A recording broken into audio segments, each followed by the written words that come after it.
오늘은 신앙교육의 절대 진리란 제목으로 말씀의 은혜를 나누고자 합니다. 자녀 양육은 우리 생애 속에서 큰 숙제입니다. 어쩌면 인생의 난제 가운데 하나가 자녀 양육이 아닌가 싶습니다. 전쟁터에서 수많은 적들을 물리치고 또 개선 장군으로 집에 돌아왔어도 자녀 양육에서는 실패한 경우가 많습니다.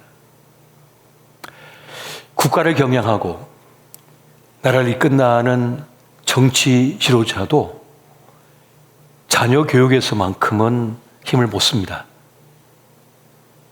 아무로 내세울 수가 없는 일들이 많아요. 교육학 박사이고 평생 학교에서 아이들을 가르쳤고 또 교수였어도 내 자식 교육만큼은 어렵다 하는 것이 우리의 현실입니다. 그렇게 많은 이들이 자녀 양육에 큰 어려움을 겪고 있고 쉽지 않아 하는 모습을 많이 보게 됩니다. 여러분, 지난 세월 동안 얼마나 많은 지식이 축적이 되어졌습니까? 자녀 교육에 대한 데이터가 얼마나 많습니까? 얼마나 많은 경험을 쌓았습니까? 얼마나 많은 교육 시스템과 프로그램이 생성됐습니까? 그럼에도 불구하고 자녀 하나 있는 것도 양육하기가 힘들다고 합니다. 그래서 안 낳겠다잖아요. 너무 힘들어서. 그런 힘겨운 세상을 우리가 살아가고 있는 겁니다. 자녀는 내 몸에서 나왔지만 하나님께 속한 생명이라고 성경은 우리에게 알려주고 있습니다. 부모는 아이에게 우리 자녀에게 많은 것을 가르쳐 주어야만 합니다. 하지만 나의 생각을 강요할 수 없고 스스로 생각하고 선택하도록 도와주어야만 합니다. 자기 몫의 삶을 살도록 도와줘야 하는 거죠. 이것이 부모된 사람의 역할인 것입니다. 자녀를 지지해주고 공감해주고 보호해주고 지켜주면서 그 세상의 위험과 악으로부터 보호해주면서 자기 몫의 삶을 충만하게 살도록 도와줘야 될 그 책임이 바로 부모에게 있는 것이죠. 어린 애기든지 이제 3세, 4세 된 아이든지 사춘기든지 그 아이들이 갖는 감정과 어려움을 이해하고 공감해 줄 필요가 있는 겁니다. 아이들마다 저마다의 세계가 있기 때문에 그렇습니다. 이제 갓 태어난 아기에게도 그 아이의 세계가 있는 거예요. 상생의 세계가 있어요. 상상의 나래를 막 펴잖아요. 그 아기의 세계가 있는 겁니다. 그 꼬맹이들의 자기들끼리 친구 간에도 세계가 있어요. 친구 간의 세계가 있다고요. 그 세계를 인정해 줘야 돼요. 이게 부모된 역할의 모습인 것이죠. 그리고 그 아기와 하나님과의 관계 속에서 이루어진 세계가 있어요. 그 세계도 인정하고 존중해 줘야 되며 보호해 줘야 되는 겁니다. 마치 꿈쟁이 그 요셉이 그 꿈을 꿨을 때 그것을 그 아버지가 함부로 판단하지 않고 가만히 지켜보았던 것처럼 그런 세계가 있는 거죠. 그러니까 내 수준으로 모든 걸 다 평가해서 안 된다는 거죠. 그러니까 다 쓸데없어 라고 할 수 없다는 겁니다. 애기들이 자기의 분심처럼 여기는 애기 인형들 있잖아요. 애착 인형이 있잖아요. 쓸데없어. 그거 솜덩어리야. 천덩어리야. 버려. 할 겁니까? 끼고 안으면서 자기 친구처럼 동생처럼 그렇게 끼고 자랐단 말이에요. 애착 인형이라고요. 그걸 아무 가치 없다고 말할 수 있나요? 어른의 시선에서 그럴 수 없잖아요. 침 묻혀가면서 땀 흘려가면서 끌어안아 자면서 가진 감정들이 있는 거 아니겠어요? 그 세계와 그 감정을 존중해 줘야죠. 그것이 부모의 역할이 되는 겁니다. 그래서 부모와 자녀의 관계에서 중요한 것은 존중과 경청의 관계가 되어야 한다는 겁니다. 그의 감정을 존중해 주고 그의 말을 경청해 주는 거죠. 부모가 어린 자녀의 말을 무시하지 않고 존중하고 경청해 줄 때 그 자녀도 성장하면서 부모님의 말씀에 귀를 기울이고 경청하고 존중하게 됩니다. 서로 존중의 관계가 되는 거죠. 경청의 관계가 되는 거죠. 이것이 그대로 이어져야지 어른이 되어서도 서로 존중하고 경청하는 관계가 될 수가 있는 겁니다. 이것이 성경의 가르침인 거예요. 성경은 참으로 큰 진리가 담겨져 있잖아요. 우리 자녀 양육에서 그렇게 중요한 겁니다. 주일학교의 교육, 교회 교육에서도 바로 이것을 말씀하고 있습니다. 자녀의 신앙 교육도 사실 난제죠. 가정마다 난제가 되고 있습니다. 의외로 믿음이 좋은 가정인데 자녀가 믿음이 없어 힘들어하는 경우가 많아요. 전에는 주일학교 잘 다니고 신앙생활을 하다가 어느 순간 하나님이 안 믿어진다고 말하는 아이들도 많고 교회를 등진 아이들도 있습니다. 그러면 부모의 근심이 크게 되는 거죠. 분명히 모태 신앙이었고 전에는 식사 때도 기도도 하고 주일학교도 잘 다녔는데 이제 사춘기를 지나면서 또 이제 젊음의 시대를 맞이하면서 청년이 되면서 교회를 떠나 있는 그런 자녀들도 많습니다. 그래서 가족 구원을 위한 애타는 사도 바울의 마음이 우리가 깊이 경험될 때가 있습니다. 로마서 9장 3절 보니까 이런 말씀 있잖아요. 나의 형제 곧 고륙의 친척을 위하여 내 자신 저주를 받아 그리스도에게서 끊어질지라도 원하는 바로라. 자신은 구원을 못 받아도 내 자녀, 내 가족만큼은 구원받기를 원한다는 뜻이잖아요. 한번 생각해 보십시오. 지구가 멸망하고 있어요. 지진이 나고 불구덩이가 돼서 터지고 있습니다. 지구가 파괴되고 있다고요. 그런데 구조선이 있습니다. 그런데 자리가 비었어요. 내 자리예요. 근데 내 아이가 티켓이 없어요. 그럼 어떡할 거예요? 기꺼이 부모는 나하고 자리를 바꿉니다. 내 아들, 내 딸을 그곳에 앉히고 나는 그냥 불구덩이 지구에서 죽어도 괜찮다고 생각하는 것이요. 난 죽어도 괜찮아요. 그러나 내 아이만큼은 살려주세요. 이게 부모의 마음이잖아요. 난 죽어도 괜찮아. 난 못 먹어도 괜찮아. 나는 박살이 나도 괜찮아. 갈갈이 찢어져도 괜찮아. 내 자식만큼은 구원해 주세요. 오늘 사도 바울의 마음이 그거고 오늘 믿음의 부모님들이 가지는 마음이 그거잖아요. 내 자녀만큼은 구원받기를 원한다. 그런데 이 자녀의 신앙 교육이 그렇게 되면 좋겠는데 그게 그렇게 아니잖아요. 각자 믿음이 있어야 되는 거예요. 내가 대신 믿는다고 구원받는 게 아니기 때문에 그 자녀의 신앙을 갖게 하는 것, 믿음을 갖게 하는 것이 그렇게 중요한 우리의 사명이 되고 있습니다. 그래서 주일학교의 사역이 그렇게 중요한 거잖아요. 그렇다면 어떻게 우리 가족 구원, 자녀의 신앙 교육과 구원을 이루어낼 수 있겠는가? 여러분, 여리고성의 기생 라합의 사건, 사례를 보면 이러한 내용이 등장하고 있습니다. 히브리서 11장 31절에 보면 이렇게 말씀해요. 믿음으로 기생 라합은 정탐꾼을 평안히 영접하였으므로 순종하지 아니한 자와 함께 멸망하지 아니하였도다. 여리고성의 기생 라합은 믿음으로 그 정탐꾼들을 영접함으로 평안히 돌봄으로 구원을 이루었다. 가족 구원을 이루었다고 성경은 말씀해 주고 있습니다. 가족 구원을 이루고 축복으로 운명이 뒤바뀌어진 라합의 가정을 보면 중요한 단서가 있습니다. 영접입니다. 받아들임인 거예요. 그 정탐꾼을 영접했다는 것은 하나님을 영접했다는 뜻이거든요. 하나님을 모셨다는 거예요. 주 예수를 믿으라. 그리하면 너와 내 집이 구원을 얻을 것이다 라고 하는 이 말씀에서 첫 단추가 뭐냐면 믿음, 곧 영접하는 겁니다. 주님을 모셔드리는 겁니다. 이게 믿음의 원리거든요. 씨앗이 그 가정에 뿌려져야만 된다는 것이에요. 그런 가운데서 시간이 필요해요. 과정이 필요한 거죠. 그리고 끝에 열매가 있다는 겁니다. 구원의 열매가 있다는 겁니다. 여러분, 세상은 자판기가 아니죠. 그냥 동전 몇 개 넣는다고 따박따박 물건이 나오는 것처럼 세상은 그렇게 돌아가지 않습니다. 우리 인생이 그렇게 돌아가지가 않는 거예요.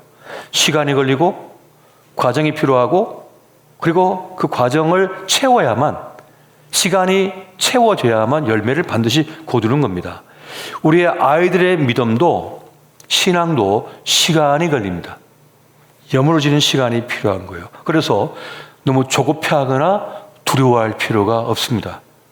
전혀 신앙의 문제에 있어서 말이죠. 사람은 기계가 아니죠. 기계의 이치가 아니고 존재의 이치를 따라 우리는 기다릴 수 있어야 됩니다. 사람은 천천히 오랜 시간을 두고 정성을 기울이며 기다리면 에너지가 응축돼 가지고 그 결과가 나타나게 되는 겁니다. 자녀의 믿음을 소중히 여기고 가치를 부여하고 인내하면서 기다려주면 일정의 에너지가 응축되어졌다가 그 열매를 팍 터뜨리게 되는 거예요. 그래서 우리는 너무 조급해하면 안 됩니다. 우리의 자녀의 믿음, 신앙을 지켜보면서 말이죠. 인내하면서 기다려주면 어느 때가 되면 발화를 하고 열매를 맺게 되어 있습니다.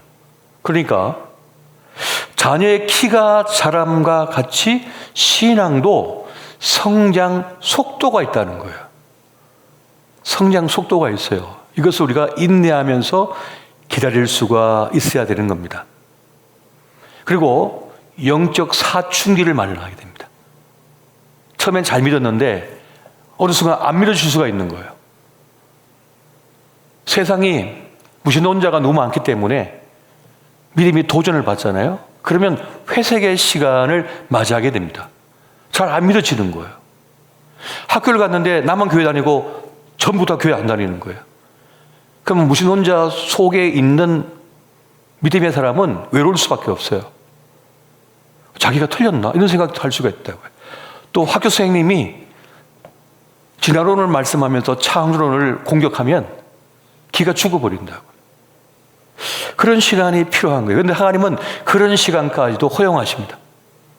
회색의 시간, 영적 사춘기의 시간, 반항의 시간, 저항의 시간을 하나님은 허락하셔요. 그 시간도 필요하기 때문입니다. 그 시간을 다 거쳐야 흔들림 없는 차고 넘치는 그런 믿음의 사람으로 성장할 수가 있는 거예요. 그걸 우리는 이해할 수 있어야 되고 인정할 수 있어야 되는 겁니다. 그럴 수도 있구나. 그럴 수 있다. 왜? 그 감정, 그의 생각을 존중하는 거예요. 그걸 존중해 주는 거예요. 윽박지르는 게 아니라 너 귀신 들렸구나 이런 것이 아니고 그럴 수 있는 거 아니겠어요? 안 믿어질 수 있는 게 아니겠어요? 전에는 동정녀 탄생이 믿어졌는데 지금은 안 믿어질 수가 있다고요. 전에는 홍해 가르는 것이 믿어졌는데 지금은 홍해 가르는 것이 안 믿어질 수가 있다고요. 사람이란 그런 거라고요. 사람이란 건 기계가 아니기 때문에. 그걸 존중하는 겁니다. 안 믿어져요? 그럴 수 있겠네요. 그렇게 생각할 수 있겠네요. 그걸 존중하는 것이죠. 목사 중에도 부활 안 믿어진다는 사람이 있다는데 그걸 존중해 주는 거죠. 안 믿어진다면 어떡하겠어요? 뭐를 갖다 고칠 겁니까? 수술할 겁니까? 뇌를. 그렇다는데. 그럼 일단 그렇게 알고 있어라. 여러분, 구원의 큰일은 하나님께 달려있음을 믿으시기 바랍니다. 구원의 큰일은 하나님께 달려있다고 그랬지 우리에게 달려있다고 하지 않으셨어요. 주님께서. 사람을 바꾸는 건 하나님의 몫이라고 그랬지 우리 몫이라고 한 적이 없다고요. 우리는 그저 존중하고 복음을 전하고 그를 사랑해주고 아껴주고 위해주는 거죠. 그러면서 주님을 영접하게 되는 거예요. 저희 누님이 저희 5명 누님 중에 대치의 누님이 있는데 이 매형이 얼마나 술을 좋아하는지 교회 다닐 때 얼마나 핍박하는지 매일마다 반주를 한잔 하면서 그렇게 드시더니만은 한 8년을 병상에 누워서 그냥 옷 다 갈아입히고 다 치워내고 먹이고 그렇게 우리 누님을 고생시키더라고요. 그래서 제가 아유 네 남자가 돼가지고 마누라를 고생만 시키고 그냥 에이 빨리 가버리지 했더니 저희 누님이 저를 홍구멍 내더라고요. 무슨 소리 하는 거예요. 내 사랑한 남자인데 내 아끼는 남자인데 내 사람인데 8년을 그렇게 했어요. 그리고 이제 8년째가 되었을 때 누워있던 남편이 그러답니다. 제 매형이 나도 이제 예수 믿어야겠다고. 당신 보니까 예수가 있다고. 딴 여자 갖다 서 나 갖다 버렸을 텐데 쓰레기통에 버렸을 텐데 이렇게 하는 거 보니까 예수님 살아계시다고 하고 예수님 영접하고 세례받고 그리고 돌아가셨어요. 고생만 진당시키고 그래도 한 영혼 구원했잖아요. 여러분 예수가 그냥 믿어집니까? 인간의 지식, 인간의 이성, 논리, 합리가 다 깨져야만 주님이 믿어지는 거예요. 믿음은 기적이에요. 믿음은요. 믿어지는 건 기적이라고요. 근데 그 기적이 다 틀려요. 사람마다. 어떤 사람은 복음 전하자마자 저 예수 믿겠습니다 이런 사람이 있거든. 진짜 그냥 훅 받아들이는 사람이 있고요. 어떤 사람은 평생이 걸리는 거예요. 죽기 1년 전에 믿는 거예요. 어떤 사람은 그 사랑을 다 경험하고 그 진리를 다 경험하고 나서야 비로소 주님을 영접한다니까요. 저희 매형처럼요. 그런 사람도 있는 거예요. 여러분 구원의 큰일이 하나님께 예수를 믿으시기 바랍니다. 그러니 여러분 우리 자녀의 믿음, 우리가 양육하는 우리 주일학교 아이들의 믿음, 이 신앙을 바라볼 때 우리 인간적인 생각으로 속단하시면 안 돼요. 뭘 알아듣겠나 뭘 하겠나 싶으면 그렇지 않다고요. 오늘 여러분 성경이 가르치는 바 믿음의 대원리가 있습니다. 그 첫 번째는 뭐냐면 믿음은 들으면서 난다는 사실입니다. 한번 따라해 보십시오. 믿음은 들으면서 난다. 이것이 주님께서 알려주시는 바예요. 로마서 10장 17절 말씀 같이 한번 보겠습니다. 자, 시작. 그러므로 믿음은 들으면서 나며 들음은 그리스도의 말씀으로 말미암았느니라. 아멘. 믿음은 들으면서 난다고 분명히 말씀해 주고 있습니다. 자꾸만 들을 때 그 믿음과 들음의 역학적인 관계 속에서 구원받을 만한 믿음이 생겨나는 거예요. 그것이 하나님의 구원 방식입니다. 그리고 어느 순간 믿음이 생겨나면서 점점 여무지고 강해지면 나중에는 들으면서 이제는 자신을 주님께 드림의 그런 신앙으로 나아가게 되고 구원받는 믿음의 사람이 되는 것입니다. 그래서 너무 어렵게 생각할 필요 없이 자꾸만 들려주는 거예요. 복음을 들려주고 예수님의 이야기를 들려주고 주님의 사랑 이야기를 들려주고 체득화시키게 하는 거죠. 그러면 어느 순간 그 믿음이 그 속에서 생겨나게 됩니다. 그러므로 너무 걱정하시거나 염려하실 필요 없어요. 하나님의 뜻 안에 있기 때문에 그렇습니다. 사람은 다 틀린 거거든요. 다 틀린 겁니다. 또 하나는 하나님의 법과 식으로 살도록 해야만 하는 것입니다. 어렸을 때부터 하나님의 법과 식을 가르치고 그렇게 자라도록 하는 겁니다. 자, 신명기 6장 2절 말씀 같이 보겠습니다. 시작. 곧 너와 내 아들과 내 손자들이 평생에 내 하나님 여호와를 경외하며 내가 너희에게 명한 그 모든 규례와 명령을 지키게 하게 한 것이며 또 내 날을 장구하게 하기 위한 것이라. 아멘.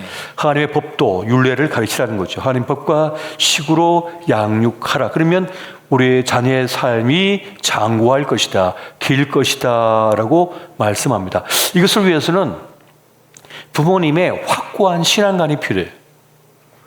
그러니까 흉내만 내는 게 아니라 진짜 부모는, 진짜 주일학교 선생님은 하나님을 믿어야만 됩니다.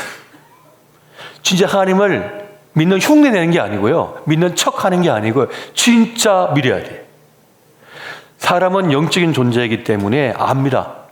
이 사람이 거짓말하고 연기하는지. 진짜는 그 영적인 영향력을 끼쳐요. 진짜 믿는 모습이 되어야 하는 거예요. 여러분, 세상의 거친 도전 앞에서 믿음이 아니고서는 그걸 이길 길이 전혀 없습니다. 세상은 얼마나 무서운지 돈 있어도 소용없습니다. 똑똑해도 소용없습니다. 예뻐도 소용없습니다. 지금까지 유행으로 잘 살아와서 소용없습니다. 한 번 잘못 걸리면 끝나요. 마음이 무너지면 그냥 끝나버립니다. 그런데 주의 말씀으로 성장하고 그 말씀, 그 법과 식으로 살아내는 걸 경험한 사람은 중요한 순간에 믿음을 발동시킵니다. 믿음을 작동시켜버려요. 평소에 나타나지 않던 것이 그 위험한 순간에 중요한 지점에서 믿음이 작동돼 버립니다. 그러면서 그 사람을 살려버리는 거예요. 그래서 어릴 때부터 뭐랍니까? 주의 교환과 훈계로 양육하라고 말씀하는 거예요. 에베소서 6장 4절 보니까 또 아비들아 너희 자녀를 놀게 하지 말고 오직 주의 교훈과 훈계로 양육하라 라고 말씀합니다. 또 잠언 22장 6절 보니까 마땅히 행할 길을 아이에게 가르치라 그리하면 늙어도 그것을 떠나지 아니하리라 라고 말씀하고 있는데, 어렸을 때부터 하나님의 법과 식으로 살도록 우리의 아이들을, 자녀들을 양육할 필요가 있다는 겁니다. 예배가 체득화되게 하고 기도가 체득화되게 하고 몸의 예배를 드리게 하고 몸의 기도를 드리도록 만드는 겁니다. 그러니까 아예 그냥 그 영혼과 육신 삶 속에 체득화가 되게 만들어버리는 거죠. 결국 그것은 뭘 말하는 것이냐면 하나님을 인정하는 법을 알려주는 것입니다. 하나님을 모시고 사는 법을 알려주는 것이고 배우게 하는 것이고 예수님을 추구하고 예수님을 반영하는 쪽으로 나아가도록 만드는 것입니다. 그렇게 되면 가장 어려운 순간, 위험한 순간에 자신을 지킬 수 있는 사람이 된다는 거예요. 평소엔 잘 몰라요. 그런데 중요한 순간에 드러나게 돼 있어요. 자기는 잘 몰랐지만 그 순간 드러나게 됩니다. 발견하게 되는 것입니다. 그래서 어릴 때부터 하나님의 말씀대로 살도록 훈련하는 것이 매우 중요합니다. 식사 하나 놓고도 그 일용할 양식을 주신 주님께 감사하는 법을 가르치고 다른 사람을 선대하는 법을 가르치는 거예요. 또 다른 사람들에게 어떻게 대하는 법을 알려주는 거죠. 선으로 대하고 돌보고 위해주고. 이것을 가정에서 부모님이 직접 보여주고 또 그런 삶을 살도록 할 때 그 아이의 삶의 지형이 바뀌게 됩니다. 필요한 사람들로 채워지고 좋은 사람들로 삶의 구성원이 바뀌어요. 사람의 구성원이 바뀌어요.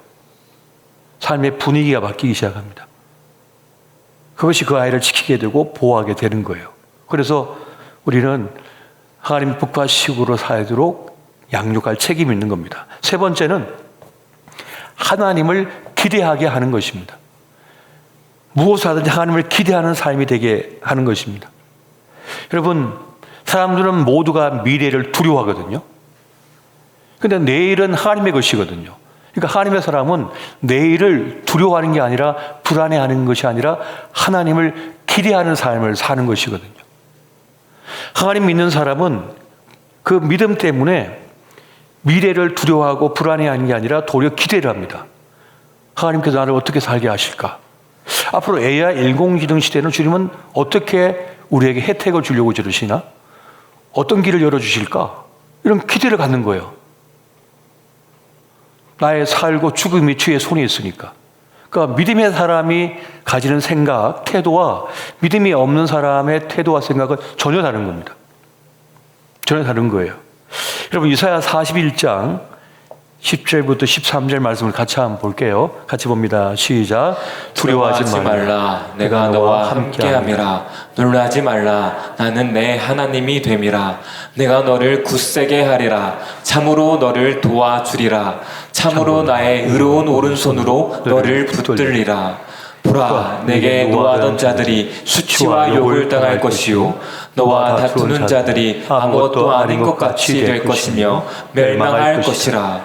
내가 찾아도 너와 싸우던 자들을 만나지 못할 것이요 너를 치는 자들은 아무것도 아닌 것 같고 허무한 것 같이 되리니 이는 나 여호와 너의 하나님이 내 오른손을 붙들고 내게 이르기를 두려워하지 말라. 내가 너를 도우리라 할 것임이니라. 아멘. 아멘. 아멘. 사실 잘 나가던 사람들도 괜찮았던 사람들도 어떤 상황을 만나고 또 문제를 만나면 두려움과 불안 속에 탁 떨어지게 됩니다. 질병이 찾아오면 불안과 두려움에 확 쌓여버립니다. 사업이 잘 안 되고 막히잖아요. 불안과 두려움에 확 잡혀버립니다. 인간관계에 문제가 생기죠. 큰 갈등에 빠지잖아요. 그럼 불안과 두려움 속에 확 잡혀버립니다. 그 죽을 것 같은 고통 속에 빠져들어요. 못 태어나와요. 대부분 거기서 그냥 끝납니다. 대부분의 사람이. 못 벗어나요, 여기서. 그런데 하나님을 믿는 사람은 하나님을 기대하고 주님을 의지하기 때문에 오늘 말씀과 같이 주님을 의지해버려요. 주님이 뭐라고 하십니까? 두려워하지 마. 놀라지 마. 내가 너와 함께하고 있어. 내가 너를 굳세게 붙들 거야. 내가 너를 도와줄 거야. 내가 너를 구원할 거야. 너를 괴롭히고 너를 수치스럽게 했던 이들 없어질 거야. 염려하지 마. 여러분 이 말씀 믿으십니까? 저는 이 말씀 믿거든요. 저는 이 말씀을 믿었고 실제로 그런 경험을 많이 했기 때문에 별로 사람이 겁이 안 납니다. 별로 두렵지도 않아요. 그래 봐야 조금 살다 끝나는 인생인데 뭐가 두렵습니까? 결국 하루살이 인생인데 하나님 없는 인생은 길어봐야 몇 년인데요. 돈 좀 있어봐야 뭐 얼마 있겠습니까? 뭘 할 수 있는데요? 할 수 있는 게 별로 없다고요. 뭐 전쟁을 일으킬 거예요? 할 수 있는 게 아무것도 없어요. 사실 따져보면은 말만 좀 못되게 하지.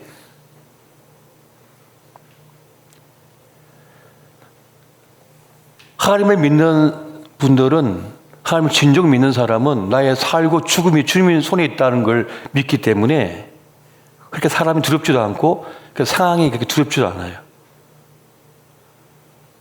요즘 같은 시대에 굶어 죽을 일이 뭐가 있습니까? 그런 거 없어요. 마음이 힘든 것밖에 없어요. 살다 보면.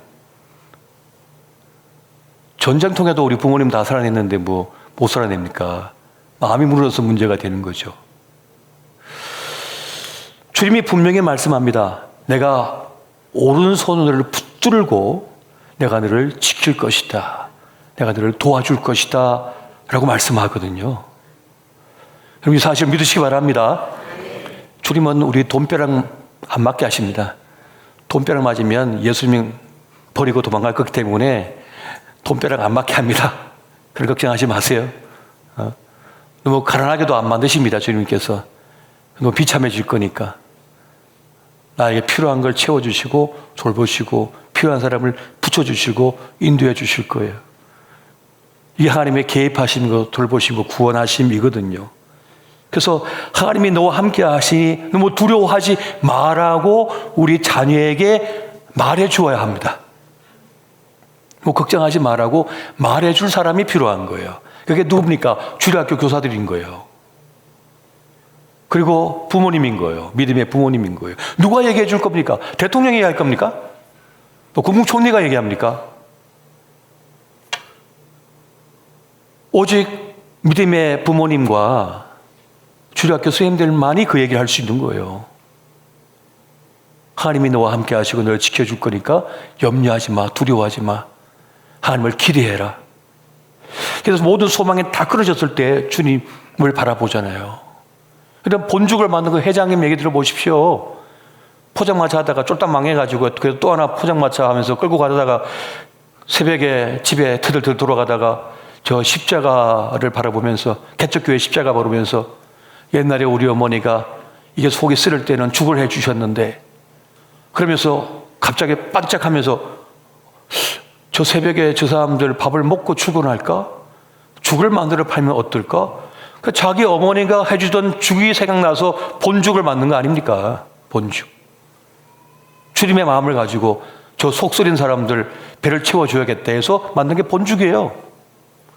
그 죽사업을 하게 된 거라고요. 대박을 터뜨린 거잖아요. 아무 소망이 없는데 주님을 바라보는 가운데 주님께서 아이디어를 주시고 영감을 부어주셨던 거죠. 남들이 보지 못한 걸 보게 만들고 깨닫게 만들어 버린 거죠. 두려워하지 마라. 놀라지 말라. 내가 너와 함께함이라. 참으로 너를 도와주리라 하신 주의 말씀을 믿으시기 바랍니다. 그래서 저도 제 아들한테는 너무 걱정하지 마. 그럽니다. 뭐 두려워하지 마. 하나님께서 뭐 굶기시겠냐? 죽게 하시겠냐? 하나님 믿고 그냥 나아가라. 내 젊음의 날을 멋지게 한번 살아봐. 이래도 죽고 저래도 죽는데 뭐. 안 그렇습니까? 어차피 죽는데 뭐 영원히 사실 거야 이 땅에서. 어차피 죽어요. 어차피. 그럴 바에야 용기 있게 살자. 죽죠. 재밌게 살다 죽죠. 용감하게 살다 죽죠. 어차피 죽을 건데. 제가 딱 보니까 100년 안에 다 죽습니다. 어차피 그렇습니다. 까짓거 그럴까 봐야 재밌게 살다 가야지. 행복하게 살다 가야지. 용기 있게, 재밌게, 힘있게 살다 가야죠. 그래서 그런 얘기를 해줄 사람이 필요한 거예요. 너무 염려하지 말라고, 두려워하지 말라고, 하나님이 함께 하신다는 얘기를 해줄 사람이 필요한 거예요. 저는 그 얘기를 들었거든요. 저 시골 촌구석에 자라날 때 저는 학원 한 번도 다녀본 적이 없거든요. 공부 관심 하나도 없거든요. 아버지 어머니 공부하라는 얘기를 안 하셨거든요. 딸 5 낳고 막내 아들 하나 하니까 공부하라는 말을 전혀 안 하셔갖고 공부 안 해도 된 줄 알았어요. 그래서 숙제하는 일도 별로 없어요. 그냥 맞으면 되지 뭐 하고, 저는 진짜 우리 학교 선생님들의 골칫거리 중에 하나였어요. 숙제 안 해가 나이. 숙제가 필요 없다고 느꼈으니까. 하라는 얘기를 안 하니까. 저희 어머니는 일제시대 6.25 겪은 할머니셨거든요. 제가 막내잖아요. 한참 막내. 그러니까 살아있는 것만 해도 행복하셨던 것 같아요. 그런데 제 선사 되시는 목사님 저에게, 야, 너 공부를 해야지. 책은 읽어야지. 그러면서 너는 임마 크게 될 수 있어. 걱정하지 마. 하나님께서 함께 하셔. 이끌어 주실 거야. 한번 용기 내봐라. 그렇게 얘기해 주셔가지고 진짜 용기를 내가지고 책도 읽고 공부에도 관심을 가지고 그 목사님 따라서 삶의 모든 걸 배우기 시작했죠. 새롭게. 그렇게 이끄심을 받았습니다. 하나님은 짜잔하고 자기의 실체를 드러내지 않으시지만 당신의 사람들을 보내주셔서 만나게 하시거든요. 당신의 사람들을 붙여주시거든요. 그래서 우리 삶을 이끌어 가시거든요. 그래서 저는 하나님을 믿고 주님을 의지하고 나아가고 있습니다. 그래서 크게 걱정 안 합니다. 저는 제 살고 죽는 거, 우리 교회에 대해서 별로 크게 걱정 안 합니다. 주님께서 우리 교회를 통하여 하실 일이 있기 때문에 이끄실 거라고 믿거든요. 여러분도 하나님 믿으시기 바랍니다. 주님께서 지금까지 인도하여 주셨던 것보다 더 크게, 더 은혜롭게, 슬기롭게, 지혜롭게 우리 삶을 이끌어 주실 것이고, 우리 눈물 닦아 주실 것이며, 우리에게 참으로 은혜로운 삶으로 선물로 채워 주실 것입니다. 은혜가 함께 하시기를 예수 이름으로 축원드립니다.